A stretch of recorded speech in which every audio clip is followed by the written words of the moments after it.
Hey everybody, and thank you for joining me today for this quick demo on how to join and participate in our Community and Technology Literacy Hub that I've been building for the last year. So when you first sign up or just sign yourself up for the program, it's going to ask you to give some information to us. So I've already pre-filled this out and ready to go. So your first name, last name, email address, physical address, we ask for an age range, whether you have a membership or not, what community you're part of, and that sort of stuff. But we're going to submit that. And once it submits, it's going to send an email. So you're going to get this confirmation email that gives you the terms of use, and you can check those out. There's just six quick terms of use here to read over if you want. And when you're ready, you click agree or yes to agree.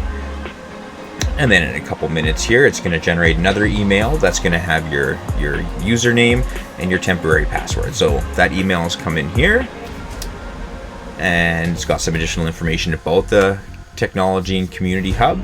It's got some documents we've attached, like the intro to Techlit, where it gives some information about the program and the different learning paths that we offer. We also have another document that talks about the M365 account management, some best practices on how to use that. We give links to the Technology Literacy Hub themselves, as well as links to the SharePoint app for both iOS and Android, which will make using the Technology Literacy Hub a lot easier. It is the best practice, though, to sign up and register from an actual computer first, and then you should be good to go. But if you go and click on that link to take you to the Technology Literacy Hub, it's going to ask you to sign up first and change your password and a couple other things. So you'll end up at this Microsoft branded page here. You're going to copy the username that was included in the email, and then you're also going to take the password, the temporary password that was included in the email, and you're going to put that in there too as well. Once you try to sign in for the first time, it's going to ask you to put in the current password and then pick a new one. So again, the idea behind this is that the admin office has no reason to actually know what your login is. And then after you sign in for the first time, it's going to ask you for some additional information. So the idea behind this is to enable self-service password reset, or what's known as SSPR, so that the admin office itself isn't going to have the added overhead of having to manage anybody's password resets and things like that. And how it works is they're going to pick one of the three choices: a phone number, email, or questions. So I'm going to pick phone number. I'm going to enter my phone number here. I'm going to have it text me. I'm getting a verification code. I'm going to put that code in once, and I'm going to verify, and now it's set up. So it's that simple, and then that'll empower people to be able to reset their own passwords when they need it. So we'll click finish, and then it's going to take us into the actual Office portal itself, which is the equivalent of going to portal.office.com. The other alternative is you could go copy the link from the email, or once you've signed in for the first time, if you were to click on that link, it should take you to the Technology Literacy site itself. We would ultimately end up linking this to our own front-end facing website or anything like that. But we'll copy this link here for the purposes of this demo, and we're going to put it into that URL.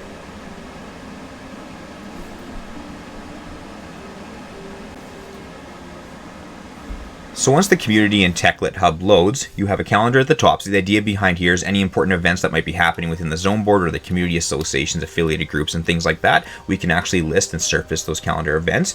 We add some quick links out to the Technology Learning for Community, so the TLC area, registering for an online program, helping seniors navigate the online world, learning more about your community association, and STEAM children's programs. This is by no means an exhaustive list of what the program has to offer, but this gives you an idea of what people are going to see when they first show up. We have some quick links to the Regina Public Library, as well as a link out to a tech help where somebody can put in a question and it'll be sent out to us.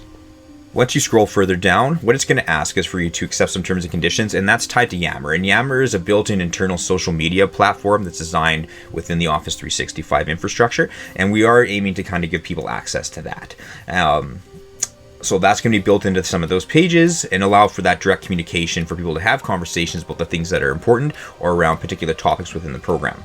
So going up to getting started, you can click on how our e-learning programs work. So talking about what a learning path is, it's going to talk about what is the Community Hub. It's going to talk about why do I need yearly membership to access this content and be part of this larger community.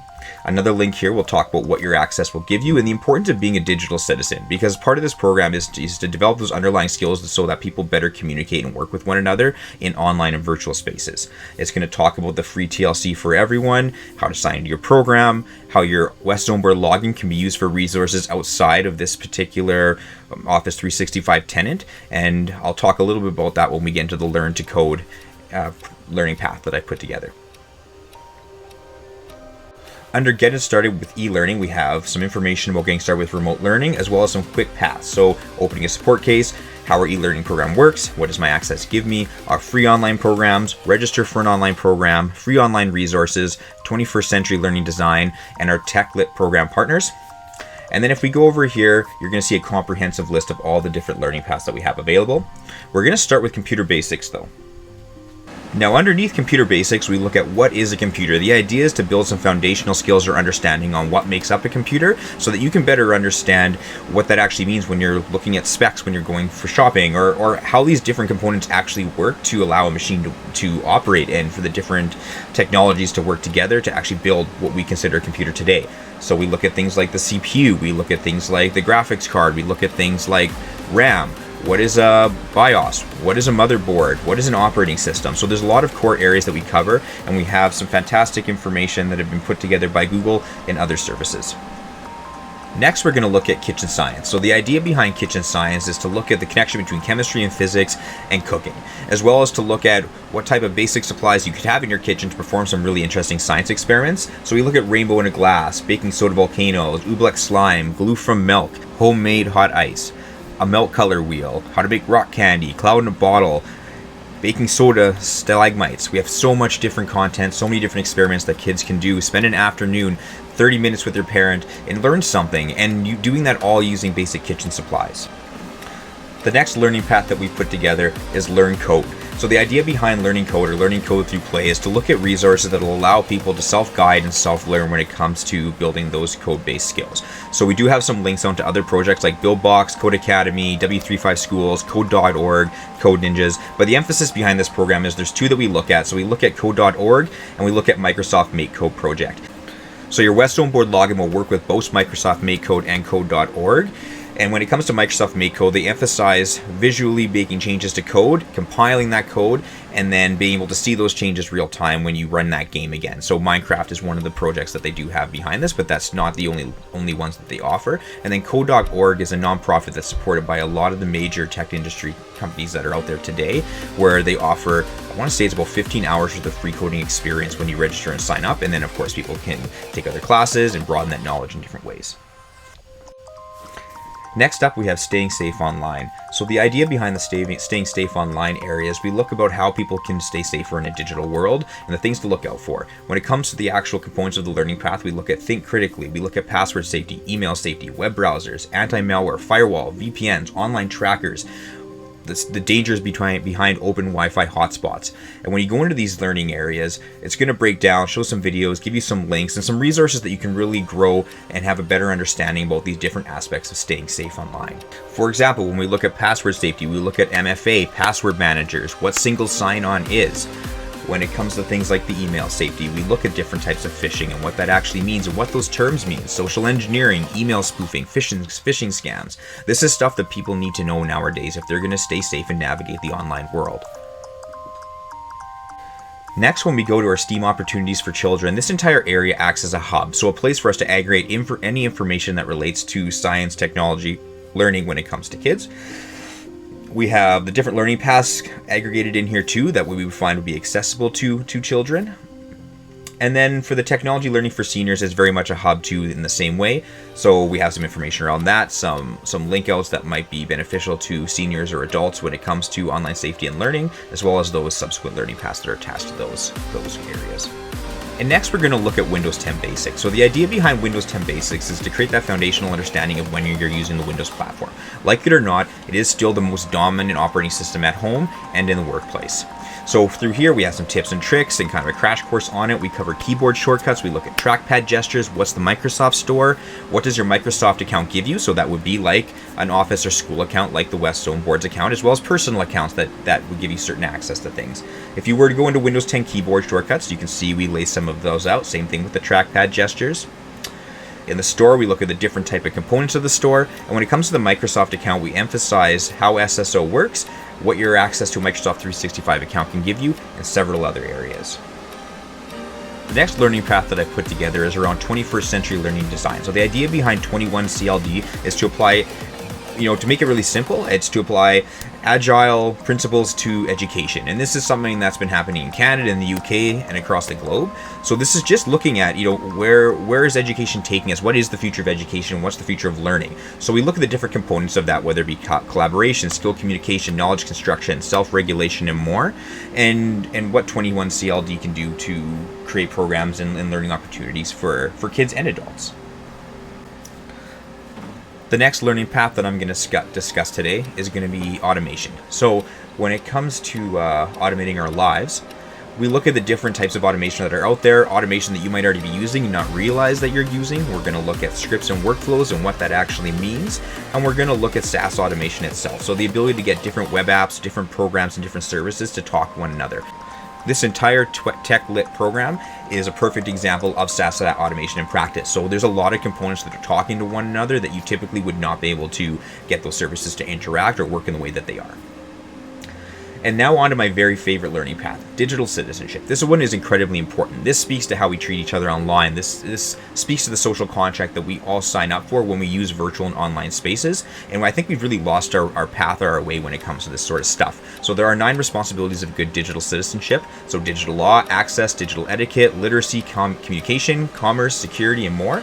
If you were to click on, say, what does health and wellness mean for technology literacy, we're going to give a breakdown on what those different areas are, as well as resources to help you stay safe or grow that fundamental knowledge. The next area that I've put together is going to be free online resources. So free online resources, we break it down into several different categories, and these are just basically links out. So whether it be to Snopes, media bias fact checks, some online antivirus checkers, some creative resources like ThoughtCo and more, some e-learning that we've come across, as well as any important technology reports that pertain to society today. So building a more inclusive skill-based economy or hybrid work, are we actually ready as a society to go down that path and what those implications mean?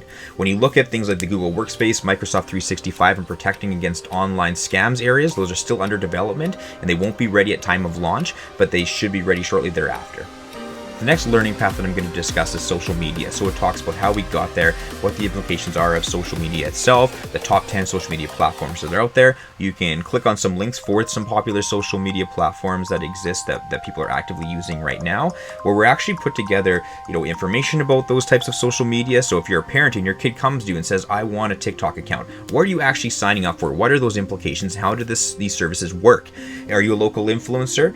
We want people to be able to submit information so we can start building up, and aggregating those social influencers, leaders, and people that are using social media in our communities for forward-thinking purposes.